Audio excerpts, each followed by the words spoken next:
Governments around the world are reporting roughly 1/3 of their official buying, down from about 90% 4 years ago. That's according to the World Gold Council. And then China, which is the world's largest producer and consumer of gold and the second largest of silver. And they're also, they just came out and said they're going to limit exports. They're going to tighten silver exports. They're buying commodities, in particular gold, over 13 billion, I believe, at last tally of gold that they're buying, which would debase the dollar. The more gold that you accumulate, the higher the price of gold goes, the lower the value of the dollar goes. We know everyone keeps talking about devaluing or revaluing gold and devaluing the dollar. James Rickards is saying 24,000 for gold. Mike Maloney says 10,000. Pick your number. The higher the price of gold goes, the more devalued the dollar gets, which helps sell manufacturing to the globe. Precious metals analyst Andy Schectman highlights a shift unfolding behind the scenes. Governments are now reporting only a fraction of their actual gold purchases.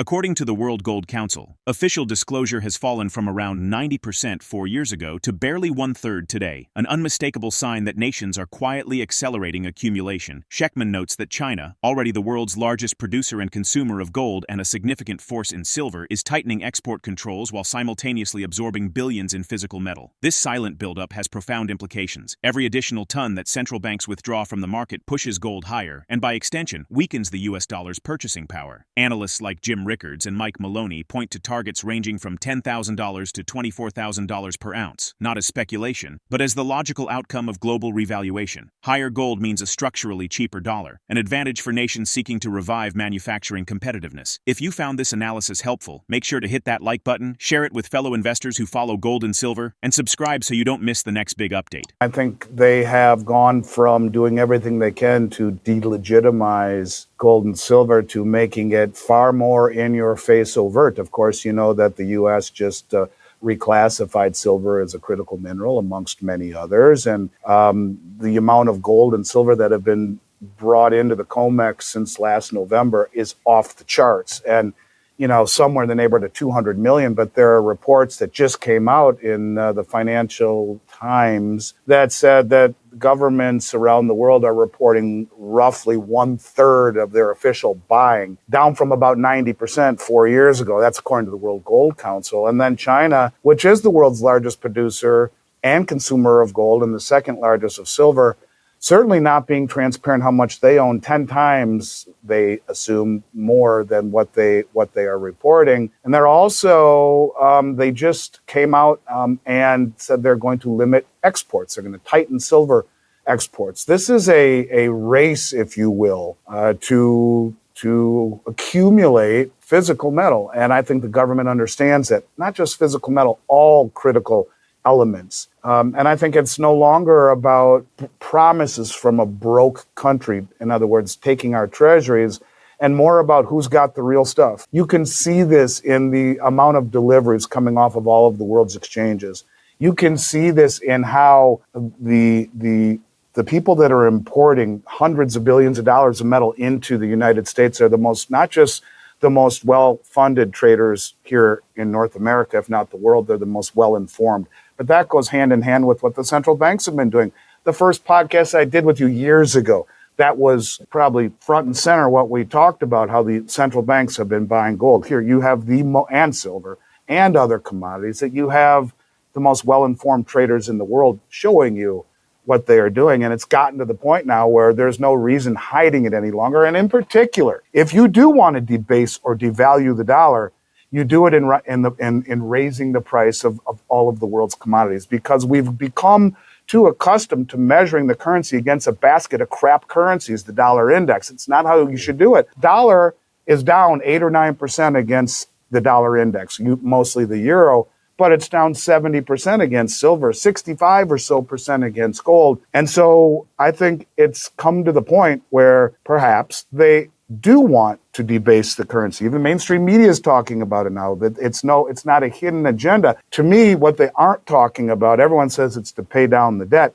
To me, it's bigger than that. It's to be able to have an inkling of a chance to start to sell your manufacturing to the globe. Is that the interest that comes from the treasuries, that backs the movement of currency, whether you're buying a pack of bubble gum at the gas station or paying for your kids' college tuition or buying a new home, all of it is going to be moving via stablecoin, which is backed by treasuries. The interest on those treasuries is not transferable. So that's first and foremost, but it's going to push down interest rates on the front end of the curve synthetically. It is going to, in essence, fund a growing share of the United States deficits, and without any direction from the Fed. This is going to be done just by the movement of money. But what's interesting about it is that that interest isn't transferable. Companies like USA Tether, whose CEO is a man named Bo Hines, who was Trump's crypto czar through August. And now he's benefiting from the rules that he helped implement. And what you're seeing with a company like Tether, what they're doing with all of this profit that they're earning from issuing treasuries, backing the movement of stablecoins, is they're buying commodities, in particular gold. Over 13 billion, I believe, at last tally, of gold that they're buying, which would debase the dollar. The more gold that you accumulate, the higher the price of gold goes, the lower the value of the dollar goes. It's a way to devalue the dollar. That's what Roosevelt did in 1933 when he confiscated gold at $20 and then devalued the dollar by 40%, making gold $35 an ounce. So in essence, what they've been doing, and I believe what the plan is, and it's part of a bigger plan, and I guess I'll just connect all of the dots and then you can pull any string you want. My belief is this is what they're trying to do on the surface. Look, they want to bring back manufacturing. How do you do that? Triffin's dilemma is the economic theory that says as the world reserve currency, you can't do it because the world needs more dollars than we can provide them through trade alone. And so they, in essence, currencies over time, countries over time have to sell their currency to buy ours. It weakens theirs, strengthens ours. And over time, the continual purchasing of our currency or our exporting of dollars creates an imbalance, where those currencies are so much cheaper than ours in relation that manufacturing naturally flows to the countries where it's less money to produce. Precious metals strategist Andy Schectman explains that the global posture toward gold and silver has shifted from quiet suppression to open, aggressive accumulation. Silver's new classification as a U.S. critical mineral, combined with more than 200 million ounces flowing into COMEX since last November, signals a structural change. Schectman notes that governments now disclose only a third of their actual buying. At the same time, China, already the largest gold producer, appears to hold far more gold than reported and is tightening controls on silver exports. This is no longer a contest of promises or treasury IOUs, but a race to secure tangible, deliverable assets. The world's best-informed traders are draining exchanges, reshaping supply, and positioning for a controlled devaluation of the US dollar through higher commodity prices, a deliberate path tied to reshoring, manufacturing revival, and a shift in global monetary power. Let's get into the interview. What I will say is that he did write a report called Dethrone King Dollar, which advocates for this, that we can't be the reserve currency anymore. It is too much of a drag on manufacturing. The Vice President of the United States currently, Vance, said the same thing on White House letterhead, that the world reserve status, because of Triffin's dilemma, has been a boon for the consumers. Low interest rates, cheap goods, high asset prices, but it's been too much of a drag on the manufacturing base of the country. A country where 60% of its population currently has a literacy rate under that of the 6th grade. No formal education after high school, if that, and a 6th grade literacy rate for 60% of the country. A country that's 38 trillion in debt, with the last trillion in debt happening in 71 days. But that excludes the 175 plus million in unfunded liabilities, Medicare and Medicaid, Social Security, military and government pensions. A country that is in essence broke, insolvent, has no manufacturing base, and AI is going to chip away at many of the entry-level jobs. 50% is the current estimate within a half a dozen years or less. If we don't bring back manufacturing, we're dead. So how do they do it? Step number one. Reshore all the gold and silver, as we've been seeing, huge amounts. They say it's tariffs. No, it's not. I've been screaming that for 8 months, 9 months. It's reshoring. Step number two, create the Genius Act. The Genius Act creates synthetic demand for the U.S. Treasury and helps fund all of our deficit spending in a world where the treasuries aren't as sought after anymore as they once were because of weaponization, because of fiscal irresponsibility, creating $1 trillion in 71 days. Let's not forget how big $1 trillion is. $1 trillion seconds ago was 31,688 years ago. So you have this vehicle called the Genius Act, which is diabolically genius that anytime money moves, and it's not a CBDC, central bank, it is created by private institutions that are governed by the Genius Act legislation. So the feds will control the on-ramp and the off-ramp, similar to a CBDC in scope. But what it really does is create synthetic demand for the short-term treasury, pushing down interest rates. The key to it is that the interest rate is not transferable. So what are they doing? They were at Beaver Creek Mining Summit. They have $13 billion in gold. They have 10 or 12 billion in Bitcoin. I believe they will use gold, the continual accumulation of gold, to help devalue the dollar. And I believe personally that they will use Bitcoin in an effort to pay down the debt, which could mean that you see an occasional rug pull, maybe, maybe not.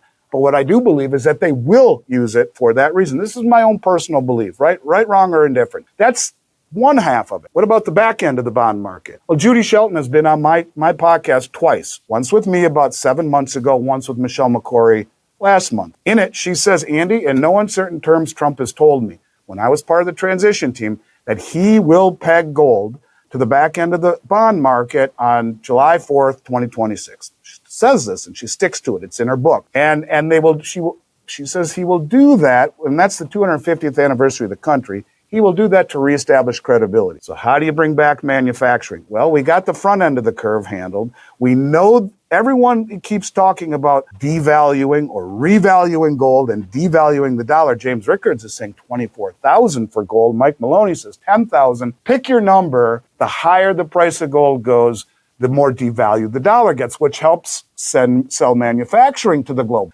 But how do you get your manufacturing back? Well, Judy's right, and you have treasuries. She says starting at 50, may not have as much demand. She said maybe a 1% interest on the 50-year treasury at most, redeemable in gold. But in her book, she says 5, 10, 20, 30-year treasuries, redeemable in gold, zero coupon. And she says maybe they'll issue stable coins off of those treasuries too, is what her belief is. But if you have treasuries that are redeemable in gold that have no upfront borrowing cost because there's no coupon, you can bring back your manufacturing at zero upfront borrowing costs and let gold rise, maybe revalue it at some point to sell your products in a massively devalued dollar. In other words, what I'm getting at is that I do believe that they want to lose the reserve status in order to defend the bond market, in order to bring back manufacturing, because any way you look at it, if we don't bring back manufacturing, we're broke, we have a country that's uneducated, we don't make anything. Analyst Andy Schectman outlines a dramatic shift in U.S. economic strategy, one he believes is already underway beneath the surface. He points to new policy discussions, including reports such as dethrone King Dollar and public statements by senior officials, arguing that the U.S. can no longer sustain the burden of global reserve currency status. Massive debt, a weakened manufacturing base, and a population unprepared for an AI-driven labor shift have pushed policymakers toward a radical reset. Schectman explains that reshoring gold and silver is the first step, followed by mechanisms such as the Genius Act, which creates synthetic demand for U.S. treasuries while suppressing front-end rates. Behind the scenes, major players are deliberately accumulating gold to weaken the dollar. At the same time, future long-dated treasuries may be pegged directly to gold to restore confidence and rebuild American industry from the ground up. If this gave you value, smash that like button, share it with those paying attention, and subscribe so you don't miss what's coming next. Stay alert, stay prepared, and keep stacking tangible assets.